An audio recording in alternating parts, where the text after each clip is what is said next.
This is Talk of the Town. I'm Morgan Harper, and I'm here with Rick Vandenberg, and he's from Credere Associates, which I'm told is, you have to pronounce it Credere. Credere Associates, Associates. So let's give him something to talk about. Rick, you live in Berwick? I do, yeah, I'm a resident. I live on East Pasture Road. Okay, how long have you been here? I've been here since 1999. Wow, so what brought you to Berwick in the beginning? Well, that's actually a really great story. We were looking, my wife got a job at SAD 60 at the Hussey School in the elementary, so she teaches elementary school K through 4. Yeah. And we were looking for some place to live, and we looked from York all the way up to Lebanon. And the one sell for us was we really got the appeal that people were so much more friendly in Berwick, and that's kind of why we landed. Yeah. You know, houses were a little bit more expensive in Elliott and York, but they were certainly fancier, and you certainly got more amenities for it. But we really liked Berwick. There was something very appealing on just how nice people were. And years later, it proved to be true when I broke down pulling my boat. And I tell this story all the time because I broke down, my trailer wheel started falling off. Uh-oh. And it's interesting, we live in the right town because the first person that came along pulled over and offered to help. You can't beat that. I landed in the right place. Yep, that's Berwick's best right there. For sure. Well, that's wonderful. So, Credere Associates, can you tell me what you do for them? Yeah, so I'm a vice president with Credere Associates, but for this whole time I've been either a project manager, senior project manager, and now I'm a vice president. Okay. So we do principally municipally led EPA-funded brownfields projects. And what is a brownfield project? For the layman's terms, I'm not really familiar. You're a Maine State geologist? Yes, I am. Okay, so it has to do with geology. I know that much. It does. Geology is certainly a component of these projects. Okay. For example, across the street at Prime Tanning, the old tannery in 2009 when it got shuttered, Brownfield deals with all cleanup, assessment and cleanup of all the environmental contaminants associated with these old mill properties. Wow. And the reason the program exists is because a developer would not want to spend their own money to try to understand what kind of environmental complications are there. I'm sure and it's so a the lot. program steps in and it pays for that assessment. And so there are multiple levels of assessment that occurred, starting with Southern Maine Planning and Development, and then the state of Maine contributed with some assessment, again, through the EPA Brownfields program. And then back in 2013, we had a kind of a Brownfields 101 with the community to try to convince them to think about using the Brownfields program to bring this building down, because it had been shuttered by that time. There was no no economic activity. There was just nobody using it, and it was just an eyesore. Yeah. I drove by it every day on my way to work, just shaking my head, wondering whether or not something would be done eventually. And I knew that I had a certain set of skills that might be able to help. You know, and that's what it's all about right there, is somebody knowing that they can contribute something good to the community, and you put yourself out there, and now it's turning into this beautiful space. That's incredible. Yeah, and I went to the select board, you know, when the select board was being, you know, up for election, I would ask the candidates to be what they were going to do about the property across the street. And it started a conversation. And, you know, I had my part, but then since then, you know, just doing the environmental is only one piece. This project has had to have many champions along the way. For sure. And you've been part of Envision Berwick, right? Yes. The committee to kind of shape this project. Yeah, so I helped out there again because I knew that when the environmental issues started to be talked about in Envision Berwick, that somebody needed to be there to be able to offer, you know, the power of the EPA program to understand, Absolutely. You know, what could be leveraged. Well, it's super valuable insight. Yeah. I can't imagine what they would have done without you. Well, I'm sure somebody would have stepped in. I'm glad you did. Yeah.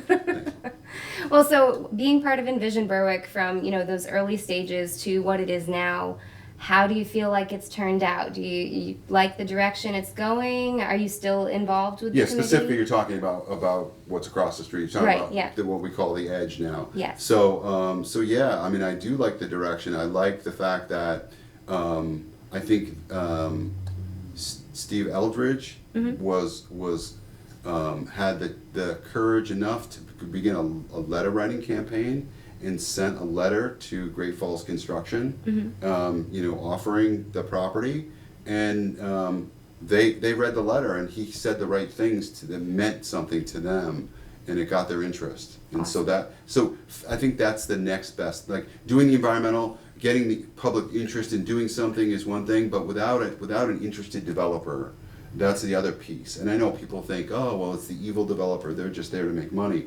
Well, we need economic development in our town. We do. And we've been saying all along that we need from a butcher, baker, to a candlestick maker. Frank Underwood used to say all the time. And he's right. Yeah. And now you see the effects of at least a butcher and a baker so far. Where's and a pizza our candle maker? A golf simulator. Yeah, it's fun. I like to go down, we'll go to the butcher, or we go to the, we've been to Club 72 over there, the golf place. It's a great date night spot. I don't know if you're a golfer. It's pretty special. I've been. Awesome. I've been. Anything that comes into town, I'm going to try at least once. I love it. Yeah. That's awesome. Yeah. Cool. So you also participated, if I'm not mistaken, with Parks and Rec for Berwick? Yeah, I worked on helping with the rec master plan. Very cool. Tell us more about that.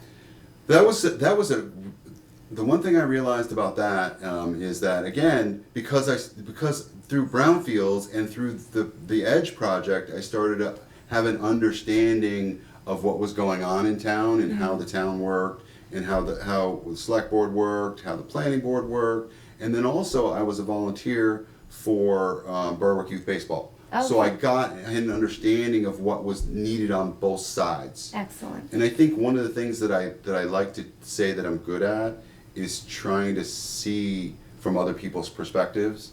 And so it was good to be able to help on the Rec Master Plan Committee, because I already knew, at least from baseball side, how that plan could be written. But then there was the one thing I found out very quickly, there was so much more to a rec master plan than just something about baseball and baseball field use. Isn't it? It's always like Pandora's box. And it was great to figure all that out, because there was a whole trail part to it. There's just a lot of signage and lots of stuff came out of that, which I think was really eye-opening for me. But you got to let it happen. I think you got to be willing to because if you go in with a kind of narrow view, it kind of is tough. It's okay to surprise yourself, Sometimes you learn new things and try new things, but we really appreciate how the rec field has turned out. My son just did t-ball for the first time this year, and they had a blast. And so my kids love the playground there, so we spend a lot of time over at the rec field. Yeah, and there's only more good to come. I mean, it's changed a lot since we started using it in 1999. Yeah. And I think that once the plan gets fully executed, there'll be even more, because it talks about maybe acquiring some more space around it to do even more programming and more things that could be potentially really happening. So yeah, and some of these things may have happened. I don't know, but I like to think that I got in. I did the things that I could help with, and then sometimes you have to step aside too and allow other people the new energy to come in. It's good to have new eyes on things, fresh eyes on things, and you kind of get something to a certain place and pass the torch. Absolutely. Yeah, very cool. I like it. So, what's your favorite thing about living here in Berwick? I think it's people. It's a great town. First of all, it's a beautiful town. It's a big town. Yeah. For as towns go, we have a lot of area. But I think it's people, to be honest. Whether it's going into patronizing one of the businesses now that are in town that have been here for a long time, or that have just come to Berwick recently, whether it's there, or it's just the people you meet through one of the sports organizations or through the schools. I think it's what's best about Berwick is people. I love it. The people of Berwick. Yeah, for sure. And we're one of them. We are. Don't count me in this, but. Well, thank you so much. And one more time, could you do the Credere? And can you tell us, what was the story with that? Sure. So we were founded in 2007, and that's when I came on to Credere. Just after they founded the company, they founded in like September, and I joined in October. And they were struggling to come up with a name. And Credere is actually an acronym for Community Revitalization, Economic Development, Environmental Engineering, and Remediation. Okay. And I know that's a mouthful, but every single interview we go to get projects, my owner, Rip Patton, tells the crew, the people we're interviewing with, that story around Credere. And I think it's endearing in that he's put so much thought and energy and effort into even just coming up with the business name. I think it probably shows how much not only he does, but the people around him put into the work that we do. Well, it's clear because you're very passionate about what you do. And so clearly, you know, when you have that from the top down, that passion, that excitement about what you're doing, it goes all the way through, you know, every employee there, and it shows in the work that you've done here, especially, you know, at work, but also here in Berwick in your volunteer efforts. So clearly they're doing something right. Thank you.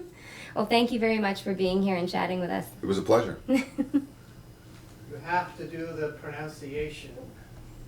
Oh, We could do a little sorry. blooper. You mean, so I should have said, it's Credere Associates. Do you want that? Do you want more pause around that? No, I want the story about the fellow who taught you. You want the story? Okay, all right.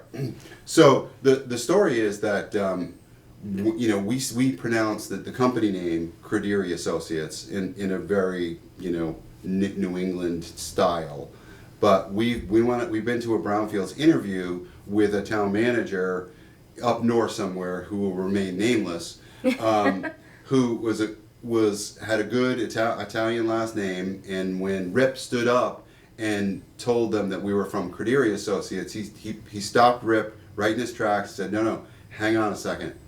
It's not Credere Associates, Rip. It's Credere Associates. I love it. and that sort of sat with us forever. Since Perfect. then. Yeah, you got to get it right. You gotta get it right.